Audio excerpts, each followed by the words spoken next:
कल की क्लास में पार्ट 2 में कुछ बच्चों ने क्वेरी की थी कि सर ये ग्राफ समझ में नहीं आया।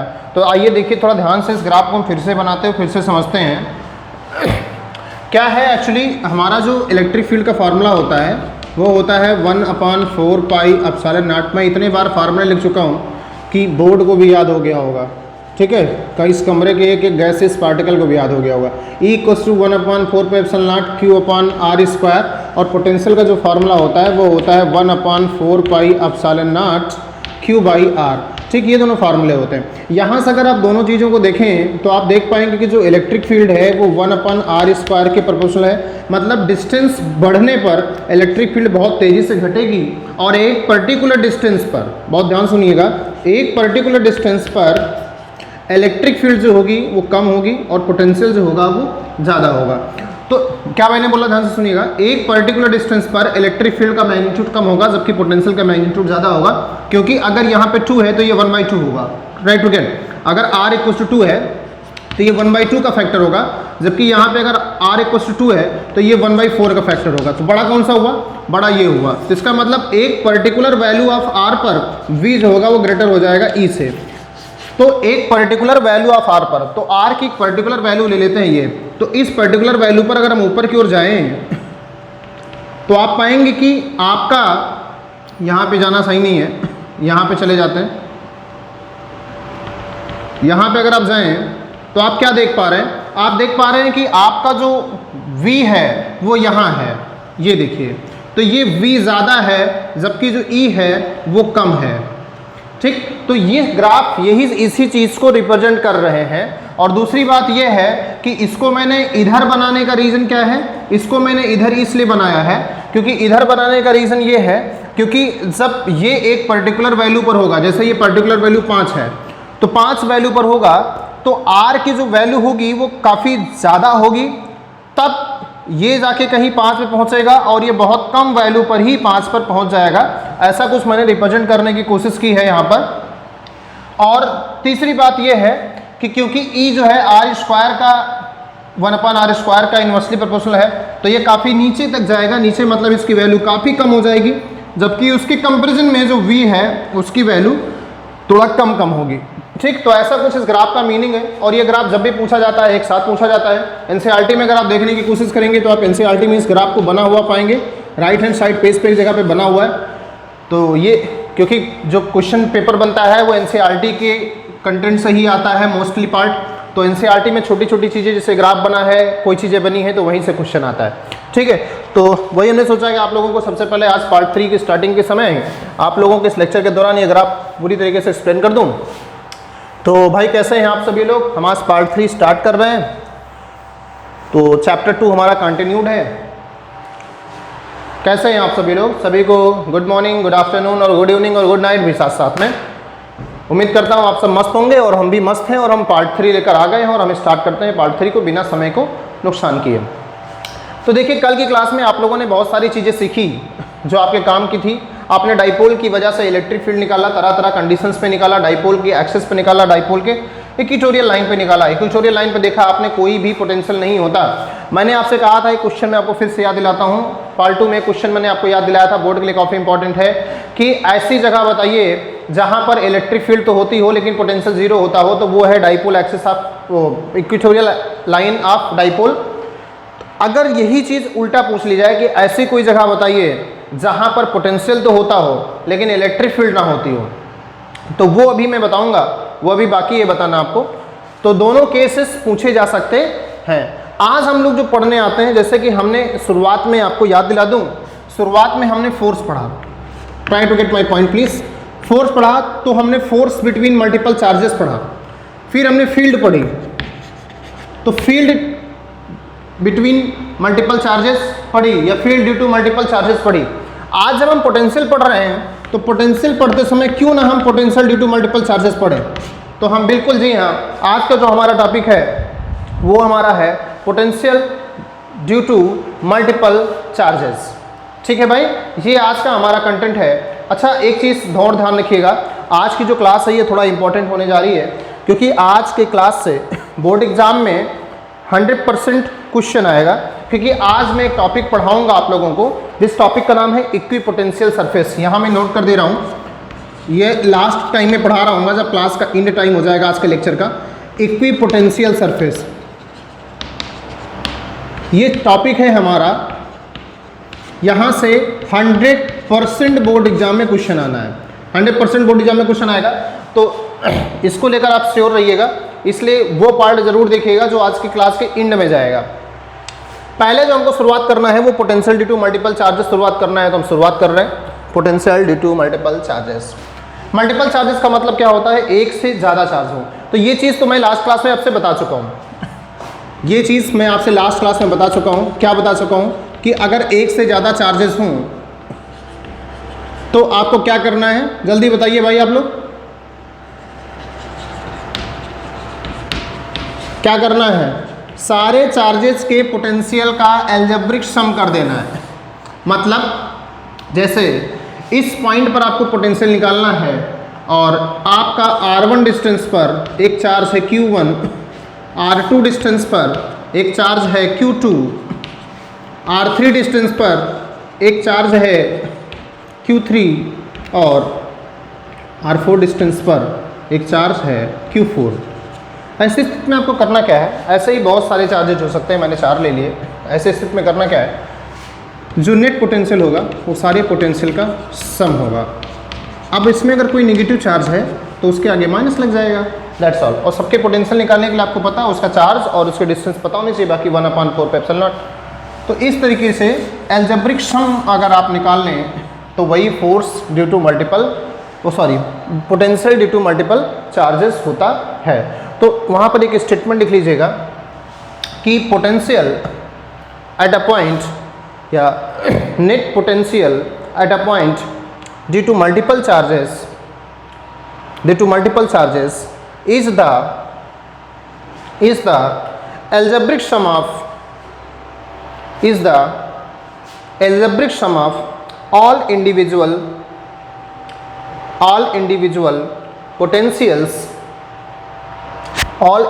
potentials due to charges। देखिए बाकी केसेस में आपने जब इलेक्ट्रिक फील्ड और फोर्स के बारे में पढ़ा तो वहाँ पर आपने वेक्टर सम किया, वहाँ पे डायरेक्शन होती थी, फिर हम वेक्टर सम करते थे, वेक्टर का फार्मूला लगाते थे, बहुत सारी चीज़ें करते थे। यहाँ पर ऐसा कुछ नहीं करना है। अच्छा, नेक्स्ट पॉइंट हमारा क्या है, अब इस पर एक आधा क्वेश्चन देखें, निकालना सीखे कैसे निकालते हैं। बोर्ड एग्जाम 2019 में इसका क्वेश्चन आया 3 नंबर में और अच्छा खासा क्वेश्चन था, नेट पोटेंशियल पूछा था। आइए देखिए कैसे निकालते हैं। हमारे पास मान लेते हैं ये एक स्क्वायर है, देखिए स्क्वायर ना देखिए आपको मानना पड़ेगा क्योंकि मैंने बोला है, ठीक है। ये L हो गई इसकी साइड, यहाँ पर एक चार्ज Q है, यहाँ पर भी एक चार्ज Q है, यहाँ पर एक माइनस चार्ज Q है और यहाँ पर एक माइनस चार्ज Q है, ठीक। और सेंटर पर हम पोटेंशियल निकालना चाह रहे हैं। I want to find the potential at the centre. अब क्वेश्चन ये आ गया आपको कि सेंटर पे पोटेंशियल निकालिए, तो चलिए भाई सेंटर पे पोटेंशियल निकाल के दिखाइए। सेंटर से सारे चार्जेस को जोड़ दीजिए क्योंकि डिस्टेंस की जरूरत पड़ेगी। तो सेंटर की पहले तो ये बताइए, इस सेंटर का नाम दे देते हैं, जैसे इसका नाम हमने दिया A, इसका नाम दे दिया हमने B, इसका नाम दे दिया हमने C, इसका नाम दे दिया हमने D, इसका नाम दे दिया हमने O। तो पहले डिस्टेंसेस निकालिए, पहले ये पता करिए कि OA कितना होगा। देखिए यहाँ पर अगर देखा जाए तो अगर ये स्क्वायर था तो ये राइट एंगल बनना ही बनना है, ये तो प्रॉपर्टी होती है। तो अगर इसको आप DO जो होगा वो AO के बराबर होगा और ये है राइट एंगल ट्रायंगल। तो ये अगर L है तो ऐसा कहा जाता है कि अगर ये L√2 हो, ये भी L√2 हो, मतलब क्या है कि जो DO, या आपको मैं करके दिखा दूँ यार, नहीं सोचो कि सर जी शॉर्टकट मार देते हैं और हम लोग दिन रात बैठे तपस्या किया करते हैं, आंसर नहीं पाते हैं। ये और ये साइड दोनों बराबर है, क्यों? क्योंकि ये O है, ये A है और ये D है और ये L है। हमने इसको x मान लिया, इसको भी x मान लिया, ठीक है। आइए निकाल लेते हैं। तो आपको पता है कि इसका स्क्वायर प्लस इसका स्क्वायर मतलब x का स्क्वायर प्लस x का स्क्वायर इक्वल टू L का स्क्वायर। तो क्या आने वाला है, 2x का स्क्वायर इक्वल टू L का स्क्वायर। ध्यान से देखना भाई, 2x का स्क्वायर इक्वल टू L का स्क्वायर और x का square equal to L square by 2, तो x इक्वल टू आ गया L/√2।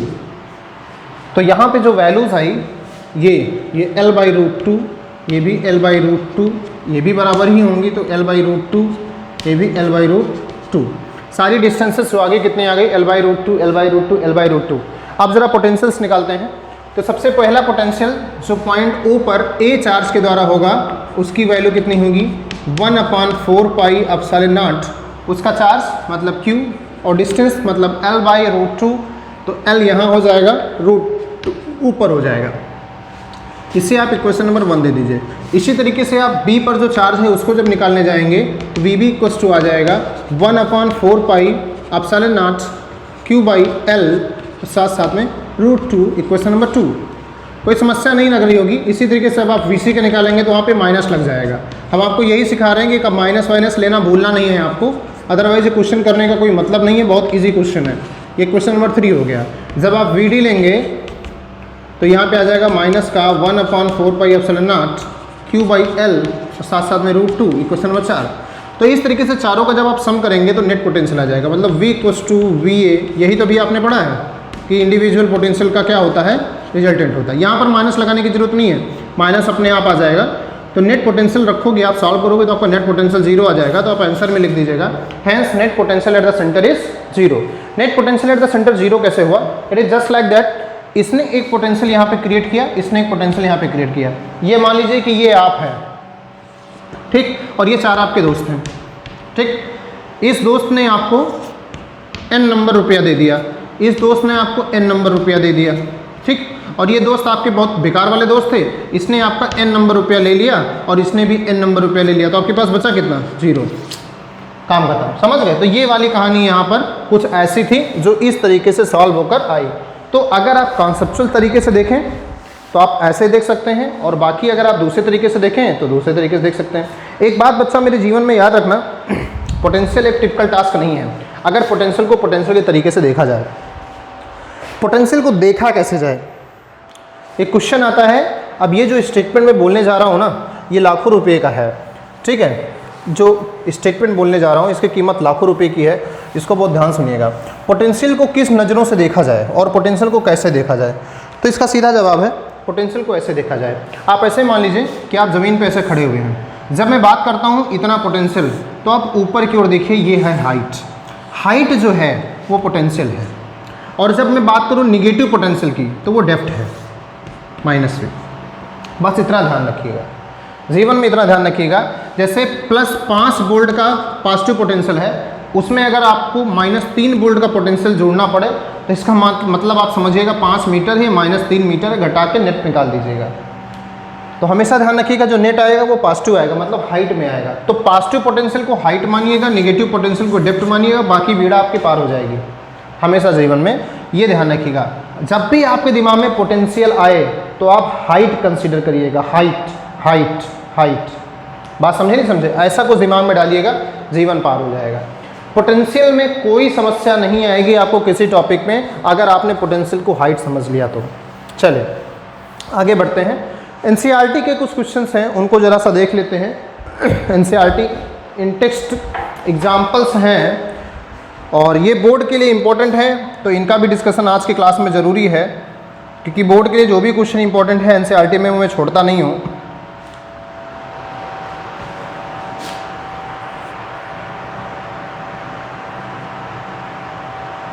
देखिए चलिए, सबसे पहला क्वेश्चन जो है वो क्या कहता है, 2 चार्जेस 3 × 10⁻⁸। देखिए 2 चार्जेस दिए गए हैं, इनकी वैल्यू लिख लेते हैं।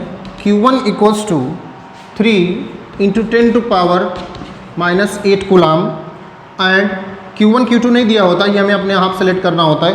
Q2 = -2 × 10⁻⁸ coulomb are located 15 centimetre apart. तो इनके बीच की जो डिस्टेंस है वो है 15 सेंटीमीटर। तो ये डाइपोल तो है नहीं, डाइपोल होते तो दोनों के बीच के डिस्टेंस, जो दोनों के चार्जेस जो हैं वो इक्वल होते। इनके बीच की डिस्टेंस है 15 सेंटीमीटर। अब क्या कर रहा है, at what point on the line joining the 2 charges is the electric potential 0।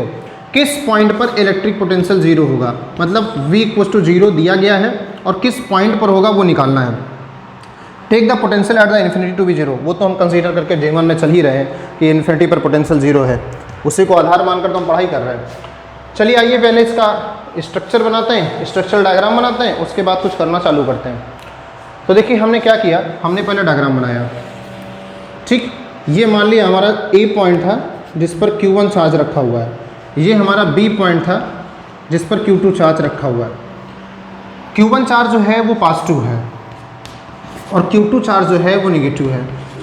तो पोटेंशियल जीरो होने के जो चांसेस हैं वो बहुत सारी तरफ हैं भाई। एल्जेब्रिक सम है, कोई डायरेक्शन का मसला तो है नहीं कि आप डायरेक्शन बनाइए, एल्जेब्रिक सम निकालना है आपको। तो एल्जेब्रिक सम निकालना है तो आप आसानी से कर सकते हैं। यहाँ पर करेंगे कैसे, देखिएगा, आप मान लीजिए कहीं ये पॉजिटिव है, ये निगेटिव है, ठीक। किसका मैग्नीट्यूड ज़्यादा है? अच्छा, बीच के डिस्टेंस भी कंसीडर कर लें, 15 सेंटीमीटर डिस्टेंस कंसीडर कर लेते हैं। देखिए आंसर दोनों तरफ आएगा, आंसर जो है वो बाहर भी आएगा, आंसर इन दोनों के बीच में भी आएगा। तो एक काम करिए, आप यहाँ से एक पॉइंट मान लीजिए P, मान लीजिए इस पॉइंट पर पोटेंशियल जीरो है और इस पॉइंट की डिस्टेंस मान लीजिए x, इस पॉइंट की डिस्टेंस मान लीजिए x। तो इधर वाली 15 माइनस एक्स हो गई, अंडरस्टूड सी बात है। तो इस पॉइंट पर पोटेंशियल जीरो है, तो हम एक काम करेंगे, इस पॉइंट पर पोटेंशियल निकालेंगे और उसको इक्वल टू जीरो रख देंगे। तो उस पॉइंट पर potential due to first charge कितना होगा? तो आंसर है सर VA होगा। उसकी वैल्यू कितनी होगी? 1/4 पाई एप्सिलॉन नॉट। और Q मतलब 3 × 10⁻⁻8 अपॉन, नीचे क्या होगा? नीचे होगी डिस्टेंस, x है सेंटीमीटर में रख रहे हैं, Q रख रहे हैं, हमारी मर्जी है, अभी आप खुद ही समझ जाएंगे, ठीक है। VB, x जो है वो सेंटीमीटर में है, ध्यान रखेंगे, Q हमने सेंटीमीटर में लिया है, आप समझदार होंगे, अभी समझ जाएंगे। ये निगेटिव चार्ज होगा उसी पॉइंट पर, ये उधर इलाके में रखा हुआ है। चार्ज कितना है इसका? 2 × 10⁻⁻8 अपॉन, जो डिस्टेंस है वो 15 - x। कुछ समझ में आया? 15 सेंटीमीटर था तो इसको भी सेंटीमीटर में इसलिए रखा ताकि सब्ट्रैक्ट हो सके। और अभी ध्यान से सुनिएगा कि आप इस फॉर्मूले में सेंटीमीटर रख नहीं सकते, यहाँ आपको हमेशा मीटर रखना है, लेकिन फिर भी हमने सेंटीमीटर क्यों रखा अभी आपको दिखाते हैं। तो इन दोनों का जो नेट है, नेट मतलब V = VA + VB, नेट जो है वो इक्वल टू 0 है। ये हो गया इक्वल टू 0, तो इसको आप लिख सकते हैं VA + VB = 0। इसका मतलब आप रख सकते हैं वैल्यू यहाँ पर VA और VB की। अगर VA VB की वैल्यू रख दें तो क्या आने वाला है? जो आने वाला उसको देखिए। पहली बात तो 1/4 पाई एप्सिलॉन नॉट कॉमन हो गया, बचा कितना? 3 × 10⁻⁻8 अपॉन x। इधर कितना बचा? ये माइनस के साथ बचेगा, 2 × 10⁻⁻8 अपॉन में कितना बचेगा? 15 - x, और इक्वल टू कितना हो गया? 0। तो अब ध्यान सुनिएगा, ये उधर जाएगा 0 हो जाएगा, तो इसका मतलब ये हिस्सा बचा, कितना बचा? और ये भी एक इधर एक उधर कर लो, तो 3 × 10⁻⁻8 अपॉन x। अगर मैं इसको मीटर में रखता तो कोई फ़र्क ना पड़ता। क्यों ना पड़ता कोई फ़र्क? आइए दिखाते हैं आपको। अगर मैं इसको मीटर में रखता कोई फ़र्क इसलिए ना पड़ता क्योंकि अगर यहाँ पावर में 10⁻⁻2 करता तो इधर भी पावर में 10⁻⁻2 करता तो कट जाता, तो मैंने इसलिए नहीं रखा। अगर आप चाहें तो रखें, रखने वाले बच्चे अच्छे कहलाएंगे, हम जैसे बच्चे गंदे कहलाएंगे। तो 10⁻8 से 10⁻8 कैंसिल हो गया, क्रॉस मल्टीप्लिकेशन करा लिया जाए, अच्छा लगेगा। 15 × 3 = 45, आंसर दिख रहा है, ठीक। माइनस का 3x, फिर प्लस इक्वल्स टू 2x। ये उधर जाएगा तो कितना हो जाएगा? 3x + 2x, मतलब 3 + 2 5x = 45। तो x = 45/5, मतलब आंसर आया 9।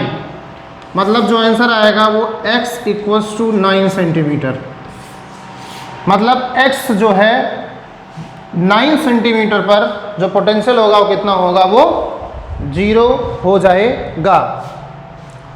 ये देखिएगा ध्यान से, 9 सेंटीमीटर पर पोटेंशियल 0 हो जाएगा। आंसर चेक कर लीजिए एक बार, मैं देख लेता हूँ इसका आंसर। इसका आंसर इस बुक में हाँ दिया गया है, x equals to 9 centimetre, NCERT में दिया गया है x इक्वल्स टू 9 सेंटीमीटर। अब देखिए इसी क्वेश्चन को हम एक बात और जो हमने आपसे बोली थी कि ज़रूरी नहीं कि ये पॉइंट अंदर ही लाई करें, ये पॉइंट बाहर भी हो सकता है। कुछ बच्चे कह सकते हैं सर इसको आपने यहाँ क्यों लिया, इसको बाहर भी ले सकते हैं। तो आप ऐसा भी कर सकते हैं, आप इसको बाहर ले लीजिए। बाहर जब आप लेंगे तो 15 प्लस x हो जाएगा और एक केवल x हो जाएगा। तो इसी क्वेश्चन में एक 15 प्लस हो जाएगा, एक x हो जाएगा, और उसको सॉल्व करेंगे तो वो भी आंसर आएगा, तो वो भी करेक्ट आंसर कहलाएगा। तो इस चीज़ के 2 आंसर आएंगे, ठीक है, 2 आंसर आएंगे। कहना भी गलत है क्योंकि एक आप इधर लेंगे तो दूसरा इधर भी ले सकते हैं, ठीक है। तो एक हिसाब से देखा जाए तो इस चीज़ के 3 आंसर आएंगे, 3 आंसर्स होंगे इस पर्टिकुलर क्वेश्चन के, ठीक है। तो इसको जल्दी से कर लीजिए, बढ़िया मज़ेदार क्वेश्चन था ये। एक और क्वेश्चन एनसीईआरटी का लेकर आया हूं, उसके बाद मेन टॉपिक पे मैं आ जाऊंगा अपने।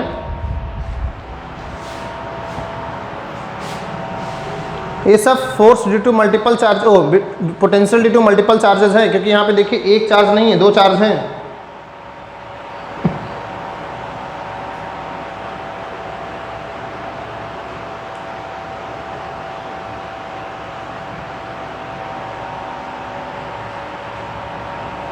रफ कर दें, चले भाई। कभी कभी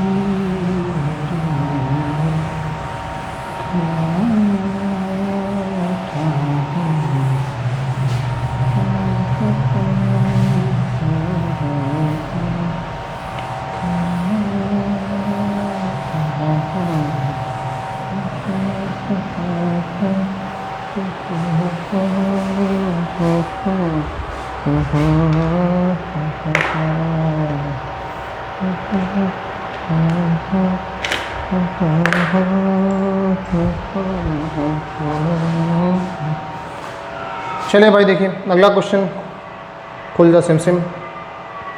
तो इसका सेकंड पार्ट करिएगा और हमें आंसर बताइएगा कितना आया है, ठीक है। I will be waiting for your response in the comment section.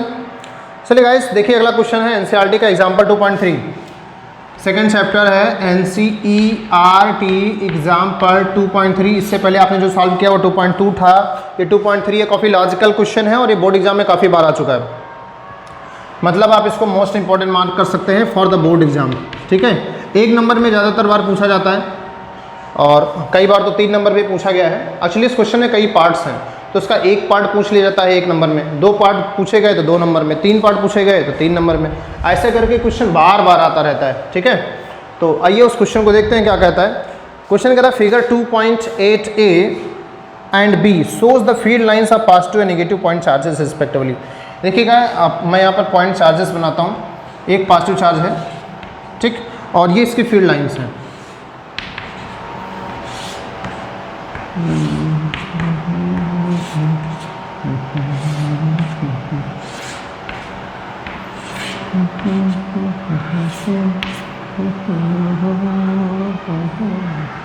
Negative भी दिया गया है भैया, तो केवल पॉजिटिव नहीं बना सकते।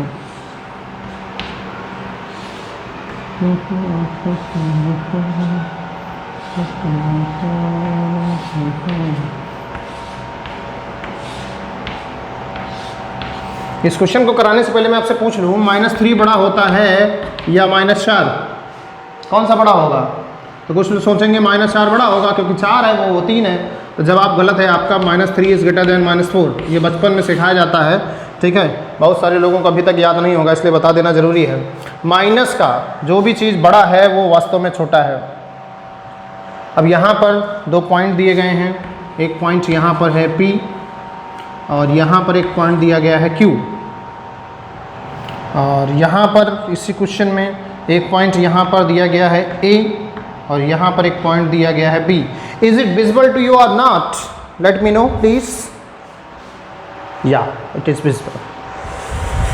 चलिए अब क्वेश्चन पढ़ते हैं, डायग्राम देखते हैं और क्वेश्चन पढ़ते हैं। सबसे पहले क्वेश्चन नंबर A क्या कहता है, ध्यान दीजिएगा। ये एग्जाम्पल आप नोट्स में सॉल्व करें ताकि जब भी आप एग्ज़ाम की प्रिपरेशन कर रहे हो ना तो उस समय क्वेश्चन आपको याद आ जाएगा, तो आप ये क्वेश्चन कर पाएंगे। क्या कहता है question, give the sign of the potential difference Vp minus Vq। आपको बताना है कि जो पोटेंशियल डिफरेंस होगा Vp minus Vq and Vb minus Va, उसका साइन कैसा होगा। साइन मतलब इट विल बी पॉजिटिव और negative. This is the question. तो देखिएगा, जब आप Vp माइनस Vq कर रहे हैं तो आप P से इस पॉइंट के पोटेंशियल से इस पॉइंट के पोटेंशियल को घटा रहे हैं। Now come to the expression of potential. Potential का फॉर्मूला होता है 1/4πε/Q/r। अगर डिस्टेंस कम है तो पोटेंशियल ज़्यादा होगा, अगर चार्ज पॉजिटिव है तो पोटेंशियल पॉजिटिव होगा। P पॉइंट का जो पोटेंशियल है वो ऑब्वियसली सी बात ज़्यादा होगा क्योंकि यहाँ से इसकी डिस्टेंस कम है, मतलब पॉइंट P का जो पोटेंशियल है वो ग्रेटर होगा पॉइंट Q के पोटेंशियल से। अगर सब्ट्रैक्ट किया जाएगा एक बड़ी संख्या से एक छोटी संख्या को तो आंसर हमेशा कैसा आएगा, पॉजिटिव आएगा। जी हाँ, तो आपका आंसर क्या हुआ, इट विल बी पॉजिटिव। कितना लॉजिकल आंसर है। अगला क्वेश्चन देखिएगा, Vb माइनस Va। Vb देखिए यहाँ पर सिचुएटेड है, ठीक, और Va यहाँ पर सिचुएटेड है। अब ध्यान से सुनिएगा, Vb जो होगा ये दूर है इसलिए इसका पोटेंशियल कम होगा, लेकिन नेगेटिव में कम होगा। It is just like this, ये कम होगा लेकिन नेगेटिव में कम होगा, मतलब -3 जैसा होगा। और ये जो होगा ये ज़्यादा होगा लेकिन नेगेटिव में ज़्यादा होगा, मतलब कुछ ऐसा होगा। मतलब आप कह सकते हैं कि ये Va वाला है और ये Vb वाला है। तो वास्तव में बड़ा कौन सा है, Vb वाला। तो अगर Vb वाला बड़ा है तो Va वाला सब्ट्रैक्ट होगा तो ये भी आंसर कैसा देगा, पॉजिटिव देगा। Very logical question. अगर ये बात मेरी समझ में नहीं आई है तो मेरी इस वीडियो को पीछे जाकर 30 सेकंड फिर से देखिए, फिर न समझ में फिर से देखिए, क्योंकि मैंने हर वो बात बता दी है जो इस क्वेश्चन के लिए इम्पॉर्टेंट थी। ठीक है, तो आपको काम क्या करना है, बार बार इस चीज़ को सुनना है ताकि ये चीज़ हम आपके कॉन्सेप्ट में एकदम से बैठ जाए। बहुत ही मज़ेदार क्वेश्चन था। बच्चों का टाइम का नुकसान करने के लिए बोर्ड एग्जाम में क्वेश्चन दिया जाता है ताकि बच्चों का टाइम बर्बाद हो और क्वेश्चन में उलझे रह जाए। अगला क्वेश्चन क्या कहता है, B part says that give the sign of the potential energy difference. Potential energy difference, you know that potential energy difference का जो एक्सप्रेशन होता है वो होता है V = 1/4πε0 Q1 Q2/r। मैंने आपको यहाँ पर बता रखा है कि both the charges are like charges, दोनों अगर लाइक चार्जेस हैं, याद नहीं होगा मैं फिर से बताता हूँ, आपने लिख लिया होगा कॉपी में उम्मीद करता हूँ। दोनों अगर लाइक चार्जेस हैं तो ये हमेशा पॉजिटिव होता है। दोनों अगर अनलाइक चार्जेस हैं तो ये हमेशा कैसा होता है, नेगेटिव होता है। ये पॉजिटिव होता है और ये नेगेटिव होता है। अभी क्वेश्चन क्या कहता है, क्वेश्चन कहता है कि the sign of potential energy difference. और मैंने आपको एक बात बताई थी, आपको याद है या नहीं याद है मुझे नहीं पता, मैंने आपको एक बात बताई थी कि लाइक चार्जेस का मतलब रिपल्सन से है। अगर रिपल्सिव है तो पॉजिटिव एनर्जी होगी, V लिख दिया मैंने, सॉरी V, अच्छा V फॉर पॉजिटिव लिखा मैंने, एनर्जी है ये। अगर रिपल्सिव होगा तो पॉजिटिव एनर्जी, अगर ये अट्रैक्टिव होगा तो यहाँ पर नेगेटिव एनर्जी होगी। क्वेश्चन क्या कह रहा है, अभी तक मैं क्वेश्चन नहीं रीड कर पाया हूँ, आपको मैंने बहुत सारी बातें बता दी है। कुछ बातें इसलिए बता देता हूँ क्योंकि क्वेश्चन में सारी चीज़ें उपयोगी होती है, मैं तुरंत समझ जाता हूँ क्या ज़रूरत है क्वेश्चन को, और आपको भी समझना है। मास्टर आप भी बन जाएंगे सब्जेक्ट की, चिंता मत करिए। Give the sign of the potential energy difference, give the sign of the potential energy difference of small negative charge between the points Q and P। Sign of potential energy difference, sign of potential energy difference of small negative charge between the point Q and P। Q and P के बीच एक small negative charge रखा हुआ है। कौन सा charge रखा हुआ है, स्मॉल नेगेटिव चार्ज रखा हुआ है, उसकी पोटेंशियल एनर्जी का साइन बताना है। देखिए आपको पता है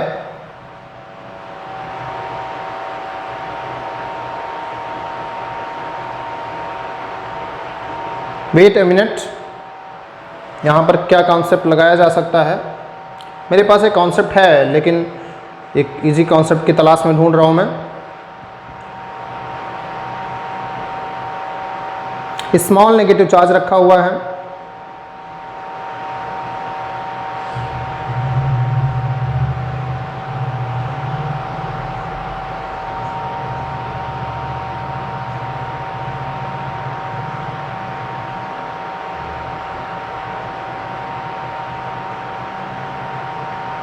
नहीं देखिए ये चीज़ हमें समझ में नहीं आई जो एनसीईआरटी ने लिखी हुई है।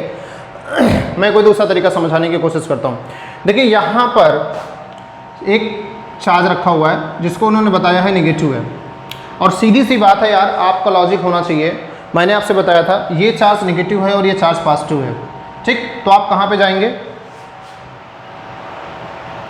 आपका जो केस हो गया वो हो गया अनलाइक चार्जेस वाला, और इनका जो रिस्पांस है बिल्कुल करेक्ट है, बिल्कुल हम लोग एकदम सही हैं। इन्होंने एक बहुत बड़ी सी स्टोरी सुनाई है, उसको आपको देखना ही नहीं है। मैं इनकी स्टोरी देखकर कंफ्यूज हो गया था, आपको देखना ही नहीं। मैंने जो आपकी बात बताई थी वो बताइए। देखिए ये नेगेटिव चार्ज इन्होंने बताया कि रखा हुआ है, और यहाँ पे क्या रखा हुआ है, पॉजिटिव चार्ज। तो केस क्या बना, अनलाइक चार्ज, और अनलाइक चार्ज होने पर पोटेंशियल एनर्जी कैसी होती है, नेगेटिव होती है, ठीक। तो पोटेंशियल एनर्जी नेगेटिव होती है, लेकिन नहीं यार, इन्होंने पॉजिटिव बताई है। Difference of small negative charge between Q and P is positive.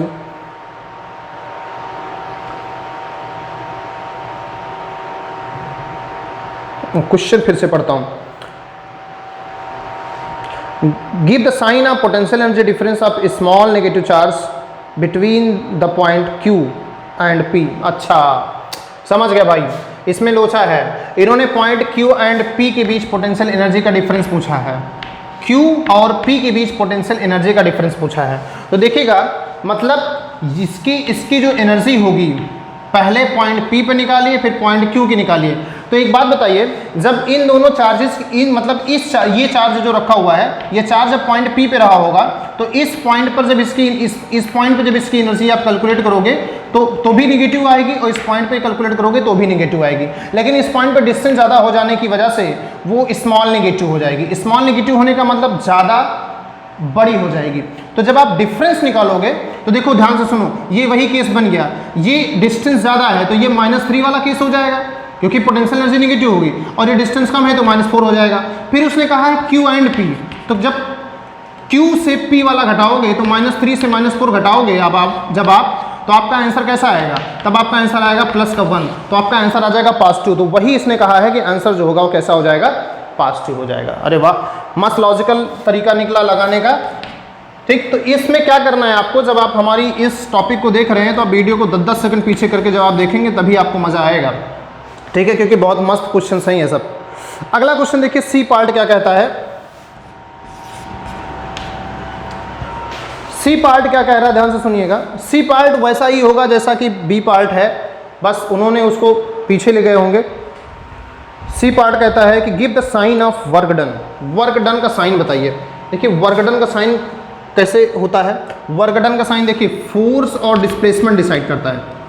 Force अगर डिस्प्लेसमेंट की डायरेक्शन में है, फोर्स और डिस्प्लेसमेंट दोनों एक ही डायरेक्शन में है तो वर्क डन पॉजिटिव होता है। फोर्स और डिस्प्लेसमेंट दोनों अपोजिट डायरेक्शन में है तो वर्क डन कैसा होता है, नेगेटिव। अब फोर्स यहाँ कौन सा लगेगा, तो उसका आंसर है सर इलेक्ट्रोस्टैटिक फोर्स लगेगा।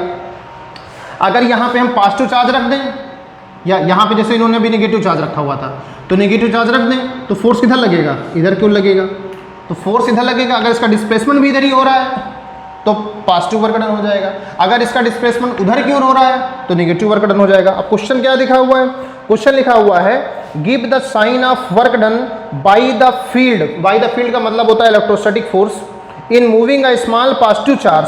पॉजिटिव चार्ज है यहाँ पर, नेगेटिव चार्ज नहीं है, पॉजिटिव चार्ज है। पॉजिटिव चार्ज कहाँ गया भाई, moving a small positive charge from Q to P, Q से P ले जाने के लिए। देखिए पॉजिटिव चार्ज Q से P जाएगा नहीं यार, अपने आप नहीं जाएगा, क्योंकि पॉजिटिव चार्ज को रिपल करेगा। तो रिपल करेगा तो फोर्स किधर लगाएगा, उधर की ओर, और तुम लेके किधर जा रहे हो, इधर। तो वर्क डन कैसा हो जाएगा, आंसर है साफ साफ नेगेटिव वर्क डन हो जाएगा, ठीक। तो कॉन्सेप्ट देखिए क्लियर करना बहुत जरूरी है। अब ये क्वेश्चन मुझे बहुत मजेदार लग रहे हैं, एनसीईआरटी का 2.3, क्योंकि आपने जितना कुछ पढ़ा है ना, potential, energy, work done, potential, सबको समराइज कर दिया है इस क्वेश्चन ने। क्वेश्चन बनाने वाले को सैल्यूट रहेगा, ठीक है। अगला क्वेश्चन देखिएगा, डी पार्ट इस क्वेश्चन का क्या कह रहा है। कह रहा give the sign of work done by the external agency. किसी बाहरी चीज के द्वारा किया गया वर्क डन कैसे होगा? बाहरी चीज के द्वारा वर्क डन, जैसे बाहरी चीज क्या होती है? जैसे अभी ये चार्ज यहाँ से यहाँ आया, लेकिन ये चार्ज कभी इसको यहाँ से यहाँ नहीं लाएगा क्योंकि दोनों पॉजिटिव हैं। इसका मतलब कोई बाहरी एजेंसी लेकर आई थी, तो बाहरी एजेंसी के द्वारा किया गया वर्क डन यहाँ पर पॉजिटिव था, जबकि इस चार्ज के द्वारा किया गया वर्क डन मतलब फील्ड के द्वारा वर्क डन जो किया गया वो निगेटिव था।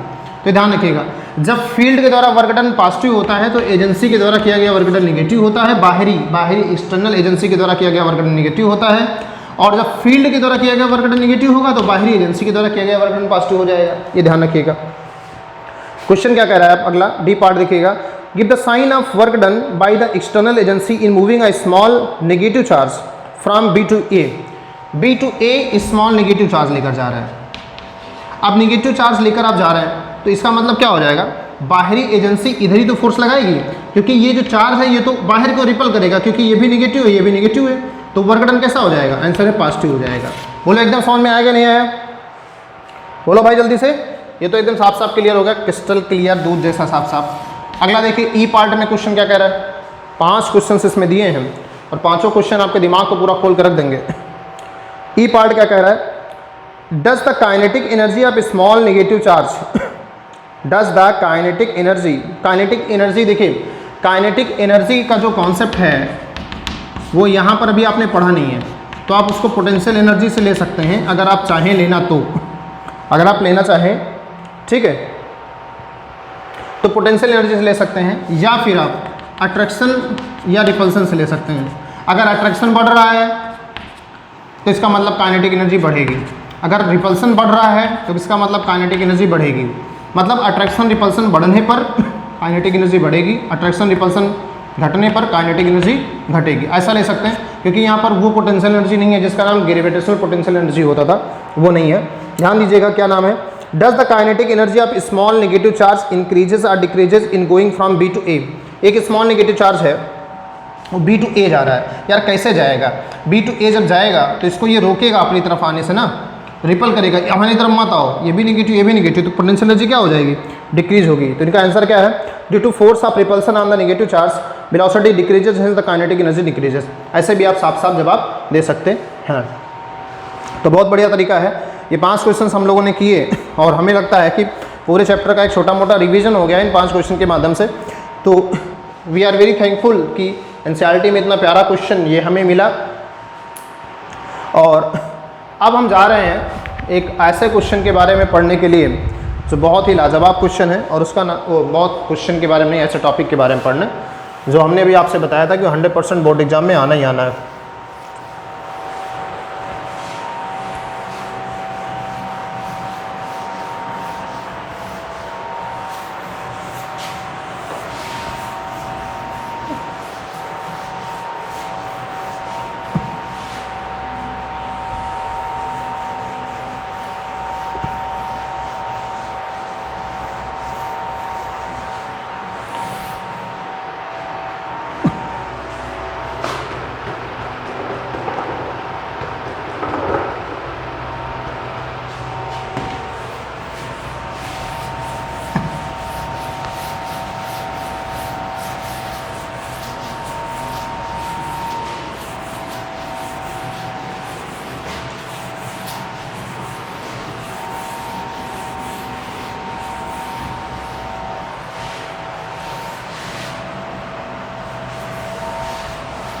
चलिए आइए देखिए, हम लोग पढ़ने जा रहे हैं इक्विपोटेंशियल सरफेस। टॉपिक का नाम है equipotential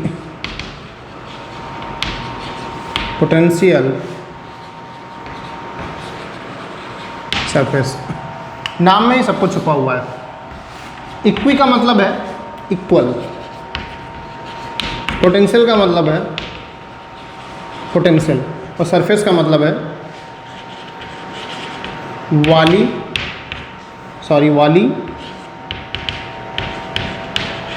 surface. This is the definition.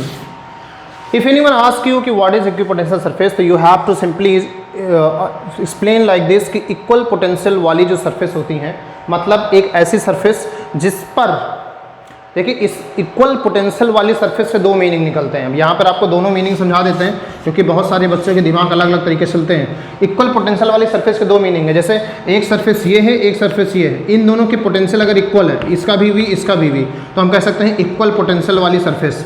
हम ऐसा भी कह सकते हैं कि जैसे ये सरफेस है, इसके हर पॉइंट पर पोटेंशियल इक्वल है, तो हम कह सकते हैं इक्वल पोटेंशियल वाली सरफेस। इसके हर पॉइंट पर पोटेंशियल इक्वल है, तो इसे कहेंगे इक्वल पोटेंशियल वाली सरफेस। तो इसमें कौन सी हमारी वाली है वो हमको ध्यान देनी है, हमारी ये वाली बिल्कुल भी नहीं है। दो अलग अलग सरफेस अगर इक्वल पोटेंशियल रखती हैं तो हमसे कोई लेना देना नहीं। हम जिस सरफेस की बात कर रहे हैं इक्वल पोटेंशियल सरफेस, वो एक पर्टिकुलर सरफेस है और उसके हर एक पॉइंट पर जो पोटेंशियल है वो क्या है, सेम है।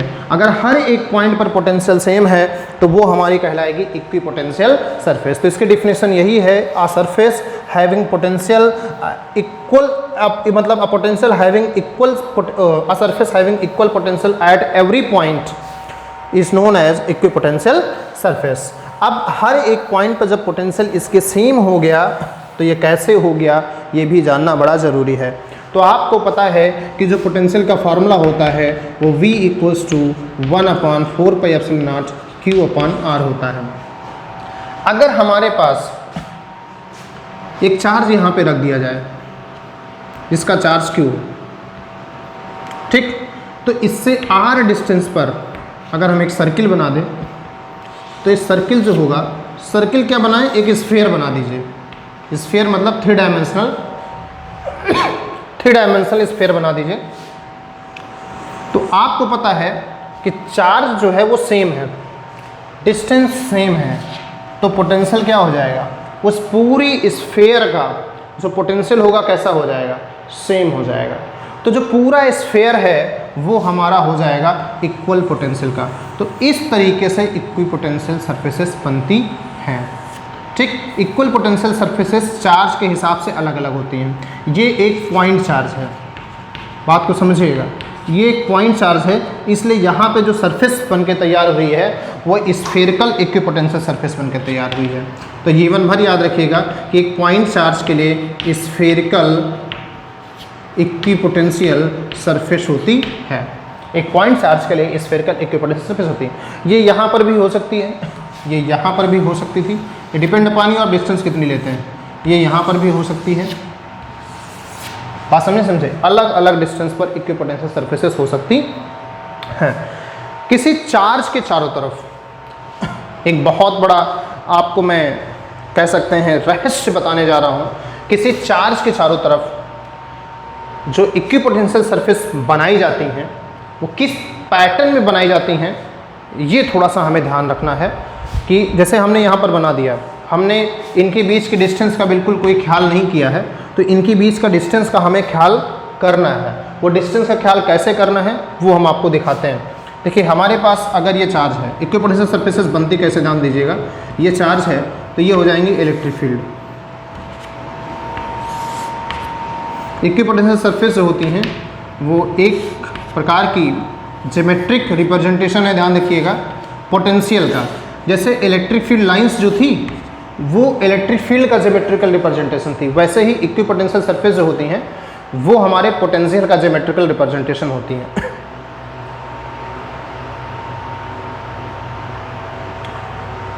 तो होता क्या है, देखिए जो इक्विपोटेंशियल सरफेसेस हमारी होती हैं वैसे होती हैं। जैसे हमारी ये पहली सरफेस यहाँ बनी, ठीक, ये हमारी पहली सरफेस हो गई। दूसरी सरफेस हमारी ये बनी। बहुत एक लॉजिक है इसके पीछे, ध्यान देते जाइए, आपको दिखाई भी पड़ रहा होगा अगर आप देख पा रहे होंगे तो। हमने 3 बनाई है, वैसे ज़्यादा इससे मैं बना नहीं पा रहा हूँ, 3 बनाई मैंने। एक पॉइंट चार्ज की वजह से जो इक्विपोटेंशियल सरफेसेस बनेगी, दीज आर नॉट सर्किल, ये स्फीयर्स हैं, ऐसे बनती है। यहाँ पे आप देख पा रहे होंगे कि ये जो डिस्टेंस है इन दोनों इक्विपोटेंशियल सरफेस के बीच, इनका नाम होता है नंबर 1, नंबर 2, नंबर 3, ऐसे रख सकते हैं आप। इन दोनों इक्विपोटेंशियल बीच की जो सरफेस है और इन दोनों के बीच जो सरफेस है, डिस्टेंस है, वो अलग अलग है। यहाँ की जो डिस्टेंस है वो ज़्यादा है इन कंपेरिजन टू यहाँ पर। तो जी हाँ, ये एक कंडीशन है, ऐसा होता है ऐसा क्यों होता है ये भी हम डिस्कस करेंगे, क्योंकि यही सबसे ज़्यादा इंपॉर्टेंट है कि ऐसा क्यों होता है। लेकिन ये हम आज डिस्कस नहीं करेंगे। इक्विपोटेंशियल सरफेस की पूरी डिटेल्ड स्टोरी जो है वो हम नेक्स्ट क्लास में डिस्कस करेंगे। लेकिन ये रहस्य जो है आपको छोड़ के जा रहा हूँ, और अगर आप इसको पढ़ें, ये चीज़ जानने के बाद अगर आप पढ़ें और पढ़ने के बाद मुझे जवाब दें तो मुझे अच्छा लगेगा, और कि सर हमने सेल्फ स्टडी की, और कमेंट सेक्शन में हमें बताएं कि सर इसका रीज़न ये होता है। हमने आपसे बताया चार्ज से दूर जाने पर, जैसे पॉजिटिव चार्ज है, इससे दूर जाने पर जो हमारा पोटेंशियल सरफेसेस के बीच डिस्टेंस होती है वो बढ़ती जाती है। बढ़ती जाती है तो क्यों? अगर ये बढ़ती जाती है तो क्यों बढ़ती जाती है? What is the reason why it is increasing? तो ये हमें आप लोगों को बताना है।